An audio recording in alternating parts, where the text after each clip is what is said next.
तो हम राजस्थान का इतिहास पढ़ रहे थे। राजस्थान के इतिहास में हम आधुनिक इतिहास वाला पार्ट पढ़ रहे थे। मैंने बताया कि आधुनिक इतिहास से प्रश्न प्राचीन और मध्यकालीन इतिहास के मुकाबले थोड़े ज़्यादा आते हैं और थोड़े टॉपिक भी डिफिकल्ट है, क्योंकि इनमें कहानियाँ नहीं है, इतनी रोमांटिक स्टोरी नहीं है जैसे मेवाड़ मारवाड़ में पढ़ते आ रहे हैं। लेकिन फिर भी ये 5-6 टॉपिक है जिनसे प्रश्न थोड़े ज़्यादा आते हैं। तो आधुनिक इतिहास में हमने 1857 की क्रांति पढ़ ली थी और फिर किसान आंदोलन शुरू कर रखा था, और किसान आंदोलन में हमने एक किसान आंदोलन पढ़ लिया था, बिजोलिया किसान आंदोलन। आज हम बेंगू और बूंदी के किसान आंदोलन पढ़ेंगे।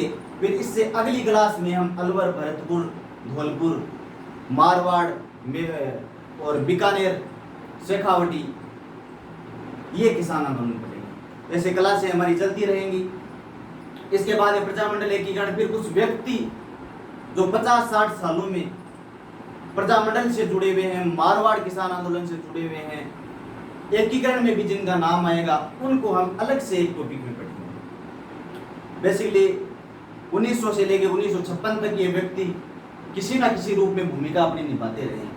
तो आधुनिक इतिहास पढ़ने का सबसे फायदा ये भी है कि इसकी जो पॉलिटी स्टार्ट होती है, जैसे कई हीरालाल शास्त्री, जयनारायण व्यास जैसे लोग मुख्यमंत्री भी बनते हैं, तो इनको व्यक्ति विशेष में पहले ही पढ़ लेंगे।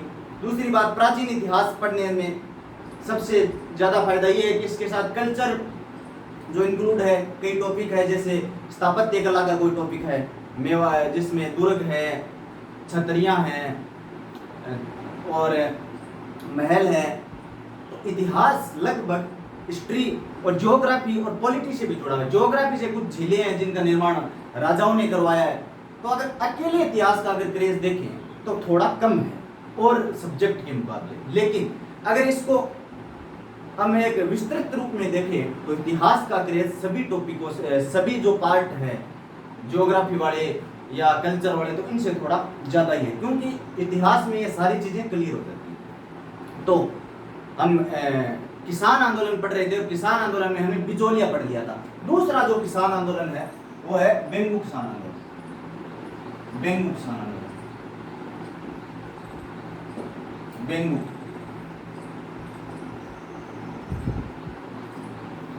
बेंगू किसान आंदोलन। बेंगू किसान आंदोलन में क्या हुआ देखो, बिजोलिया के ठीक पास में पड़ता है बेंगू। तो बिजोलिया में जिस प्रकार किसान अपने अधिकारों को लेकर संघर्ष कर रहे थे, तो उनसे भी प्रेरित कौन थे? बेंगू के किसान। और जिस प्रकार बिजोलिया में एक जाति थी धाकड़, उसी प्रकार यहाँ पर भी एक जाति है, कौन सी? धाकड़। थोड़ा और पीछे जाऊं, जब हम मेवाड़ का इतिहास पढ़ते हैं तो हम देखते हैं कि जो चूड़ा होता है, चुंडा का जो वंश होता है वो सलूमर पे राज करता है। क्यों? क्योंकि चुंडा का जो पिता था लाखा, चुंडा के लिए जब रिश्ता आता है मारवाड़ से हंसाबाई का, तो वह खुद विवाह न करके अपने पिता से कर देता है, इस प्रतिज्ञा पे कि मैं आजीवन मेवाड़ का राजा नहीं बनूंगा। तो मेवाड़ के महाराणा ने उसे 4 ठिकाने दे दिए थे प्रथम श्रेणी के। मैंने फिर बिजोलिया में जिक्र किया था कि मेवाड़ में प्रथम श्रेणी के कितने ठिकाने थे? 16। और 16 में से सबसे बड़ा कौन था? सलूमर। सलूमर एक प्रकार से भाई मेवाड़ की रीढ़ की हड्डी थी। सलूमर के ही बलबूते मेवाड़ चलता था। सलूमर को कई प्रकार के अधिकार मिले हुए थे, राजा को चुनने का अधिकार।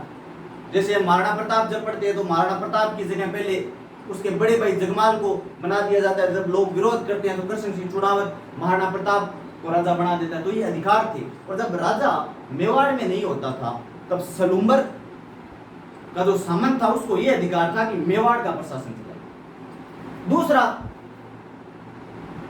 चुंडा के वंशजों को ये ठिकाने दिए हुए थे। दूसरा जो वंश दिया हुआ है वो था अनेट। और तीसरा दिया हुआ था वो कौन सा था? बेंगू। और चौथा दिया हुआ था देवगढ़।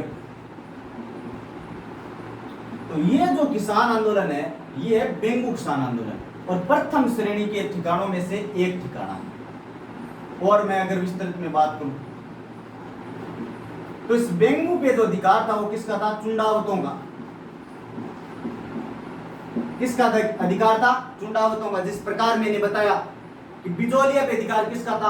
परमारों का अधिकार था। परमारों का ठिकाना हुआ करता था बिजोलिया। तो बेंगू किसका ठिकाना है? चुंडावतों का। क्यों? क्योंकि चुंडा के वंशजों को ये 4 बड़े ठिकाने दिए हुए थे, इसलिए इन चारों में से एक ठिकाना कौन है? बेंगू है। अब देखो बेंगू में क्या हुआ था। बेंगू में भी वही कारण थे किसान आंदोलन के। सबसे पहले कारणों से शुरू होता है किसान आंदोलन, वही बेगार प्रथा, बेगार प्रथा, भू राजस्व ज्यादा, भू राजस्व ज्यादा,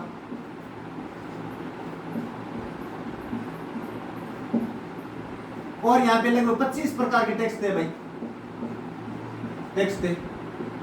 वही लाटा कुंता वाली पद्धति यहीं पे भी थी, कूंत कर नहीं लेते थे, कुंता लगा के इससे बेगार ले ली जाती थी। तो ये तमाम समस्याएं जो बिजोलिया में थी वो बेंगू में भी थी।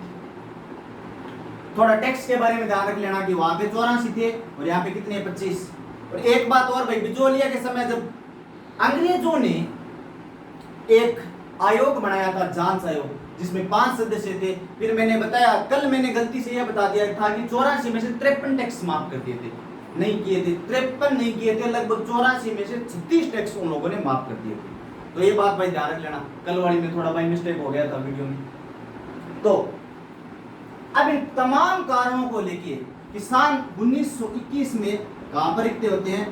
भीलवाड़ा में एक जगह है बेरुकुंड, बेरुकुंड। और ये बेरुकुंड कहां पे है? मेनाल। और मेनाल कहां है? भीलवाड़ा में। यहां पे किसान इकट्ठे होते हैं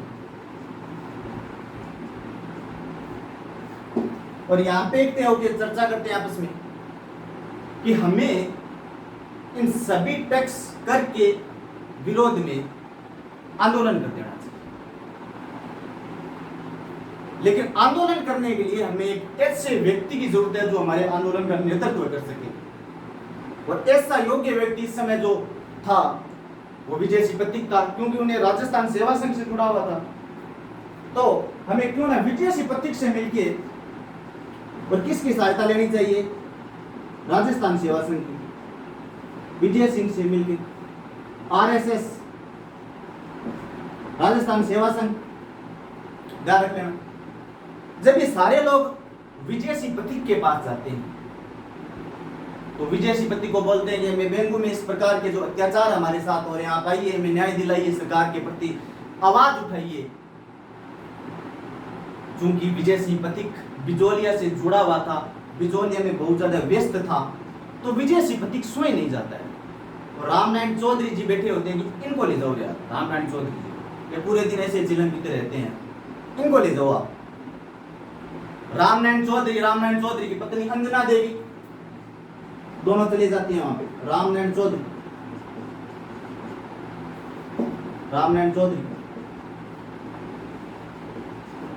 और रामनारायण चौधरी की पत्नी थी अंजना देवी। तो ध्यान रख लेना इस बात का कि बेंगू का शुरुआत में जो नेतृत्व करता है वो कौन है? रामनारायण चौधरी है। और महिलाओं का नेतृत्व किसने किया था? अंजना देवी चौधरी ने। और अंजना देवी चौधरी कौन है? रामनारायण चौधरी की पत्नी। महिलाओं का नेतृत्व है। इसके बाद में हम शेखावटी में आगे और देखेंगे, किशोरी देवी जो लाल सिंह की पत्नी थी, उत्तमा देवी जो ठाकुर देशराज की पत्नी थी। इस प्रकार की कई महिलाएं हैं जो इस आंदोलनों में भी भाग लेती है। अंजना देवी चौधरी बेंगू किसान आंदोलन में भी भाग लेती है, बूंदी किसान आंदोलन में भी भाग लेती है। और मैं बात करूं तो आगे महिलाओं का एक अलग से टॉपिक हम बनाएंगे आधुनिक इतिहास का, तो उसमें पढ़ लेंगे इनके बारे में और जो बातें। तो रामनारायण चौधरी आता है कहां पर? बेंगू। और बेंगू आकर इस आंदोलन का क्या करता है? नेतृत्व। और मेवाड़ का इस समय जो दीवान होता है, मेवाड़ का दीवान वो होता है दामोदर लाल।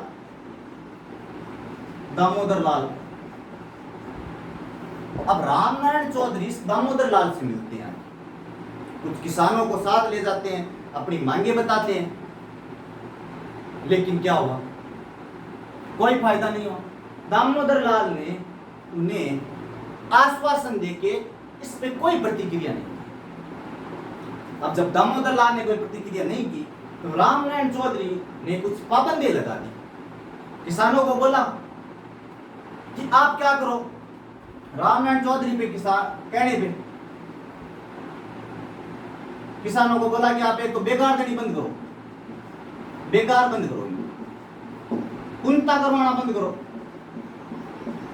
कुंता करवाना बंद करो, भू राजस्व कर देना बंद करो, देना बंद करो।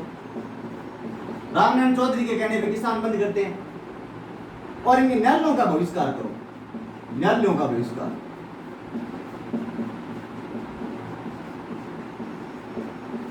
और अपने किसान पंचायतों का गठन करो, किसान पंचायतों का गठन।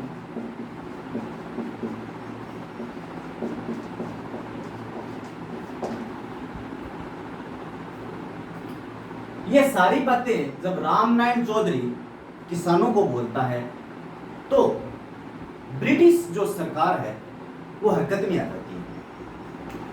ब्रिटिश सरकार को ऐसे लगता है कि यार बिजोलिया की तरह यहां पर भी ये आंदोलन आग पकड़ रहा है, तो क्या किया जाए। मेवाड़ का जो इस समय महाराणा था वो कौन था? फतेह सिंह, फतेह सिंह, महाराणा फतेह सिंह था। अब अंग्रेज क्या करते हैं, इस फतेह सिंह से अधिकार छीन के किस सेल को दे देते हैं? भोपाल सिंह, इसका पुत्र था भाई भोपाल सिंह। अधिकार सौंप दिए, प्रशासन मान लो, प्रशासन सौंप दिया।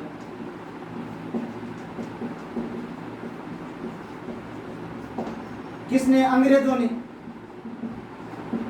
क्योंकि संधि के बाद में अधिकार किसका था? रियासतों में कंट्रोल अंग्रेजों का था। अंग्रेजों को लगा कि यार ये फतेह सिंह काम सही नहीं कर रहा है, इसके लिए ये हो रहा है। और भोपाल सिंह को कहा गया कि अलर्ट रहो, जहां जहां भी किसान पंचायतें हो रही है उनको लाठीचार्ज कर करके बंद करो। आंदोलन तुल पकड़ता जा रहा है।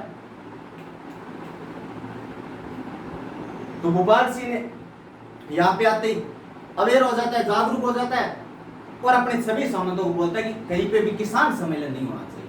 तो फलस्वरूप 1921 में किसान सम्मेलन होता है चांदखेड़ी। 1922 में होता है मंडावरा। और यहाँ पे क्या करते हैं? लाठीचार्ज, लाठीचार्ज करके किसान सम्मेलन क्या कर देते हैं? कैंसल या फिर समाप्त कर देते हैं। और सबसे ज्यादा जो अत्याचारी जो सामंत थे वो थे, एक तो था सेमलिया का और दूसरा था रावणदा, अत्याचारी सामंत।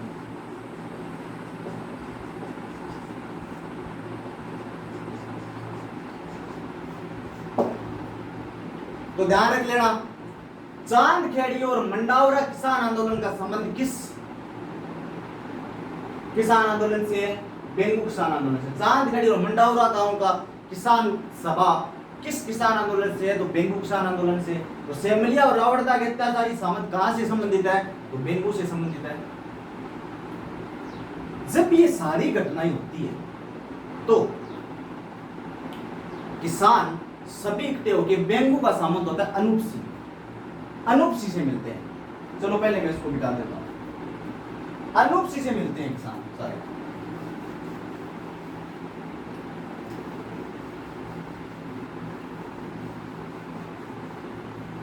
रामनारायण चौधरी यहाँ पे नेतृत्व करता होता है, अंजना देवी चौधरी महिलाओं का नेतृत्व करती है। और यहाँ पे आके दामोदर लाल से मिलते हैं और दामोदर लाल जब कोई प्रतिक्रिया नहीं करते हैं तो ये लोग बेकार देनी बंद करते हैं, किसान पंचायतें स्टार्ट करते हैं रामनारायण चौधरी के कहने पे। तो क्या बात है?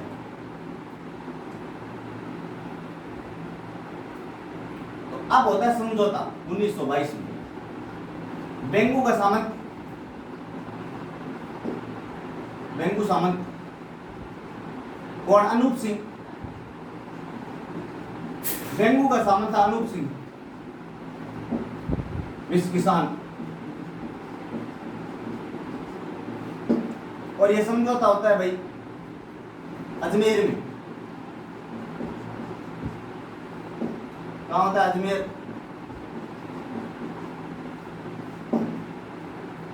अब इसमें अनूप सिंह बात मान लेता है किसानों की।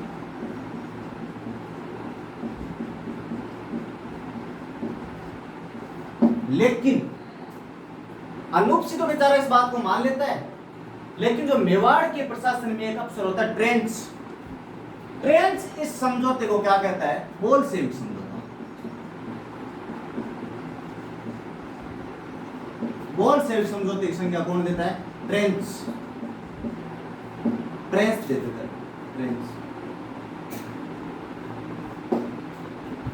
और बोल्शेविक समझौता रूस से संबंधित है, क्योंकि 1917 में रूस की जो क्रांति हुई थी उसके बाद में बोल्शेविक समझौता हुआ था। ट्रेंच से यहाँ पे आके मेवाड़ के महाराणा से कहता है कि ये तो समझौता बोल्शेविक समझौते की तरह है रूस के, क्या आपने किसानों के साथ समझौता किया? बोला नहीं किया। तो एक सामंत कौन होता है इतना बड़ा कि किसानों का जो बातें मान के उनके कर माफ कर देता है? जब ये सारी बातें मेवाड़ के महाराणा को बोली जाती है तो महाराणा फिर क्या करता है? महाराणा तो ये अनूप सिंह होता है, इसको कर देता है नजरबंद, यहां से हटा के अनूप सिंह को नजरबंद कर देता है, नया सामंत बना देता है, न्यू फ्यूडल, नया सामंत बना देता है लाला अमृतलाल जी को। कि अमृतलाल जी आप जाओ और क्या करो? डेंगू का प्रशासन संभालो। अनूप सिंह तो आदमी ठीक नहीं है भाई, किसानों का हमें बिना पूछे ये काम कर रहा है। और ट्रेंच को बोलता है ट्रेंच तू जा भाई, ट्रेंच कमीशन बन गया, ट्रेंच आयोग, ये ट्रेंच तू जा जांच कर वास्तव में कुछ है। ट्रेंच कमीशन बनता है 13 जून 1922 को। ट्रेंच कमीशन बनता है कि तू जा और जाके क्या कर? डेंगू जाके और किसानों की कर वगैरह देख है कि नहीं है, या फालतू में ये अनूप सिंह अपनी तरफ से कर रहा था। तो ट्रेन से आता है बेंगू। बेंगू में एक गांव है रायता, रायता गांव में आता है, रायता गांव में आता है, किसानों को बुलाता है, क्या जाओ क्या क्या तुम्हारी प्रॉब्लम थी वो सॉल्व कर देता हूं मैं। अब किसानों को लगा यार ये गजब बेइज्जती है। पहले जब अनूप सिंह ऑलरेडी हमारी बात मान चुका है तो ये ट्रेंच अब क्या यहाँ पे बकवास करने के लिए है फालतू में? अनूप सिंह ने जब सारी बातें मान ली है तो अब ये पीछे से क्यों आ रहा है? हम तो नहीं आएंगे रायता गांव। और किसान सारे मिलकर ट्रेंच का क्या कर देते हैं? इस आयोग का क्या कर देते हैं? बहिष्कार। इस आंदोलन का कर देते हैं बहिष्कार। अब जब इस आंदोलन का बहिष्कार कर देते हैं किसान तो ट्रेंच को बड़ा गुस्सा आता है। ट्रेंच को लगता है अच्छा मेरे से मिलने नहीं आ रहे हो तुम लोग, मेरे से बात करने नहीं आ रहे हो, अब करना तुम किसान पंचायत, मैं बताऊंगा तुम लोगों को। तो ठीक इसके एक महीने बाद 13 जुलाई 1922 को किसानों का सम्मेलन होता है गोविंदपुरा गांव में। ध्यान रखना भाई ये गोविंदपुरा है, बिजोलिए वाला गिरधरपुरा था। गोविंदपुरा हत्याकांड से जाना जाता है भाई, हत्याकांड। ध्यान रखना यहाँ पे किसानों का सम्मेलन हो रहा था, बड़ा सम्मेलन। अब ट्रेंच को पता चला कि सम्मेलन हो रहा है किसानों का, और यहाँ पे 2 व्यक्ति संबोधित कर रहे, तो रूपाजी धाकड़, रूपाजी और कृपाजी धाकड़, 2 किसान थे भाई। कृपाजी धाकड़ संबोधित कर रहे थे, बाकी किसान तो और भी थे, यहाँ पे सम्मेलन हो रहा था। तो रूपाजी और कृपाजी धाकड़ नाम के 2 किसान थे, यहाँ पे इकट्ठे हुए थे। और ट्रेन यहाँ पे आता है और क्या कर देता है? गोलीबारी। और ये दोनों भाई हो जाते हैं, ये दोनों शहीद हो जाते हैं। अब ये दोनों शहीद हो जाते हैं, किसान इधर उधर भाग जाते हैं, तितर बितर हो जाते हैं। रामनारायण चौधरी के पे गिरफ्तारी का वारंट लगा देते हैं रामनारायण पे, गिरफ्तारी का वारंट, गिरफ्तारी।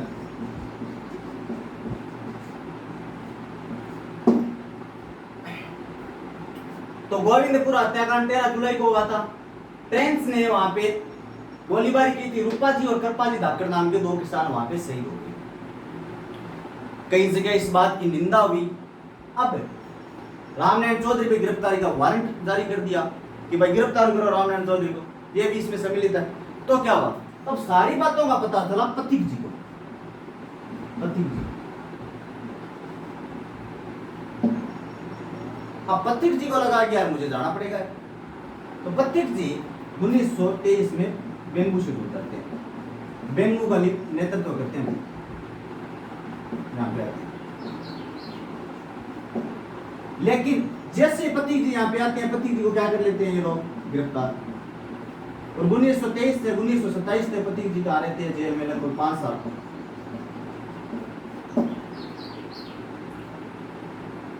अब आंदोलन नेतृत्वहीन हो गया। 1923 में पथिक जी को गिरफ्तार कर लिया गया। रामनारायण चौधरी भागता फिर रहा है, गिरफ्तारी का वारंट उस पर लगा था। रूपा जी धाकड़ जैसे लोग मारे गए, शहीद हो गए गोलीबारी में। तो 1923 के बाद में 1925 में ये आंदोलन समाप्त हो गया।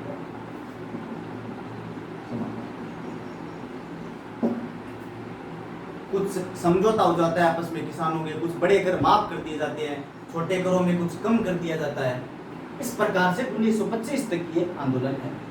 2-3 घटनाएं ध्यान रख लेना, गोविंदपुरा वाली घटनाएं ध्यान रख लेना, समझौते वाली घटनाएं ध्यान रख लेना, बोल्शेविक ध्यान रख लेना, ट्रेंच आयोग ध्यान रख लेना। बेंगू किसान आंदोलन में ले दे की कितनी बातें हैं जो पूछने लायक है। अब तीसरा हम किसान आंदोलन पढ़ेंगे, बूंदी किसान आंदोलन। तब तक मैं इसको मिटा देता हूं भाई, बूंदी किसान आंदोलन।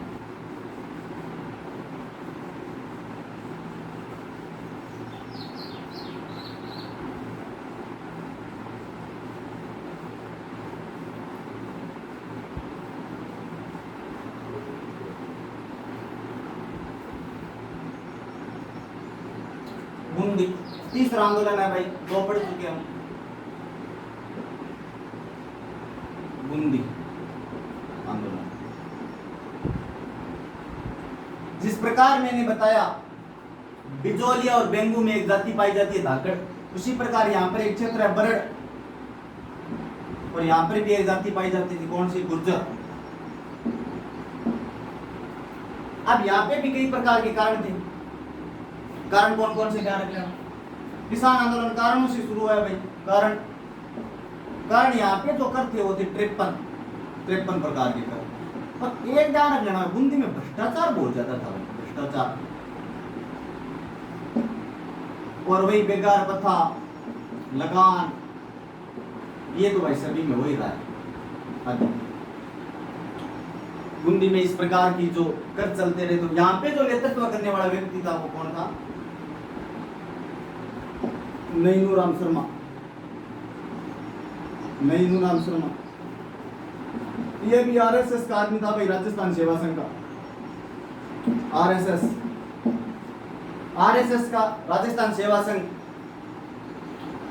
नैनूराम शर्मा यहाँ पे इस आंदोलन की लीडरशिप करता और यहाँ पे किसानों को कहता है ये चीजें बंद करो भाई, कहने पे किसान। यहाँ पे नैनूराम आगे एक तो करता है खादी का प्रचार, खादी का प्रचार, विदेशी वस्तुओं का बहिष्कार,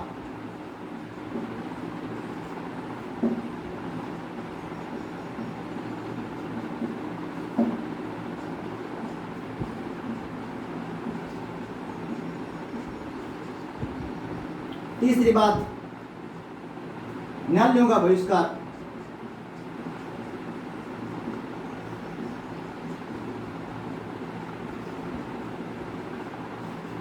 किसान पंचायतें शुरू,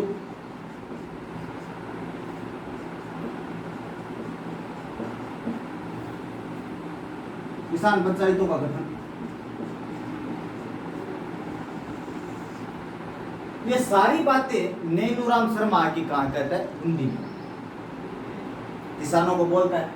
और किसान पंचायतें मोस्टली यहाँ पे 4 किसान पंचायतें होती है। तो बरड़,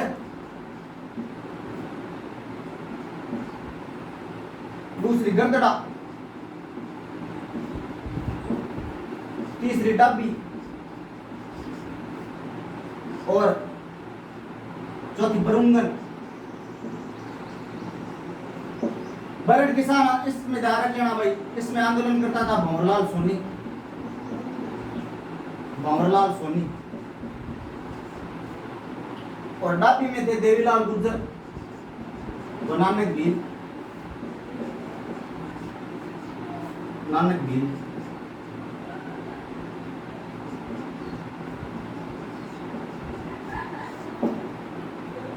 अब यहां पर अगस्त 1922 में साधु सीताराम दास डब्बी किसान पंचायत का गठन करता है और जिसका सरपंच बना देता है किसको, हरला भड़क को। तो ध्यान रख लेना भाई,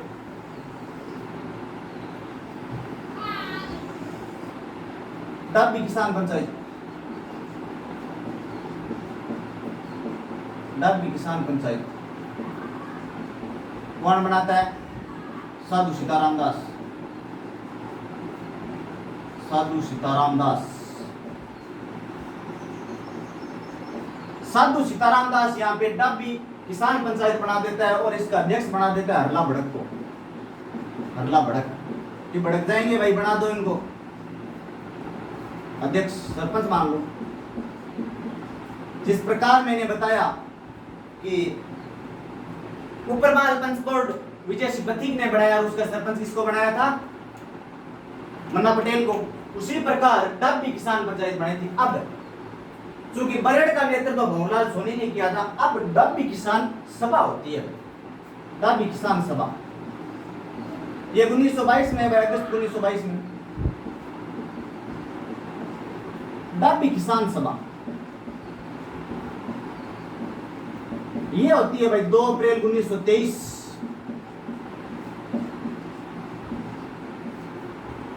और यहाँ पे 2 व्यक्ति मैंने बताया, एक तो नानक भील और दूसरे का नाम है देवीलाल गुर्जर।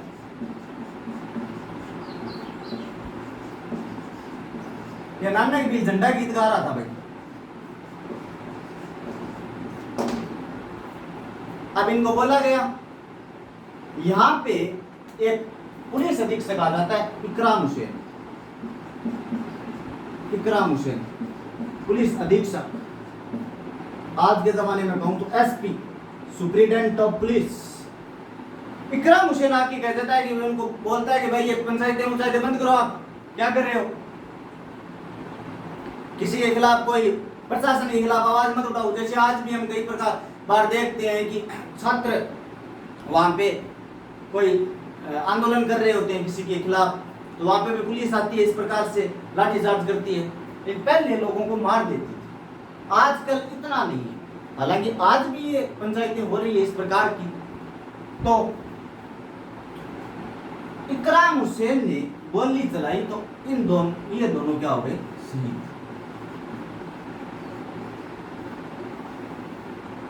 नीम के पेड़ के नीचे शहीद हो गए दोनों।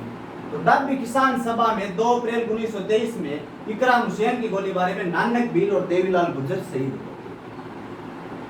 और इसके बाद में जब राजा को पता चलता है, बूंदी के राजा को जब पता चलता है तो वो यहाँ पे एक जांच आयोग बना देता है, जांच आयोग, जांच करो भाई। जांच आयोग में 3 व्यक्ति, रामचरण, पृथ्वी सिंह,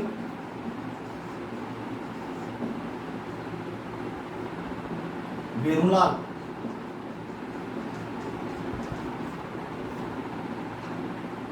रामचरण कह दो, रामपाल कह दो, रामफल कह दो। ये जांच आयोग बूंदी के राजा ने बनाया। किसके लिए? इस हत्याकांड के लिए। तो ध्यान रख लेना, डब्बी किसान सभा या फिर डब्बी जो हत्याकांड है 2 अप्रैल 1923 में हुआ था। नानक भील देवीलाल गुजर शहीद हो गए थे, इकराम हुसैन ने गोलीबारी की थी और बूंदी के राजा ने फिर एक जांच आयोग बनाया था। इसके लिए रामचरण पटविसी और भीमलाल को ये जांच आयोग यहाँ पे लिपापोती करते हैं। नैनूराम शर्मा, नारायण सिंह और भंवरलाल इनके खिलाफ कार्रवाई होती है लिपापोती से, लिपापोती, और लगभग कई आंदोलनकारियों को गिरफ्तार कर लिया जाता है। गिरफ्तार, एक का नाम नैनूराम जो मुख्य था, दूसरे का नाम भंवरलाल और तीसरे का नाम नारायण सिंह।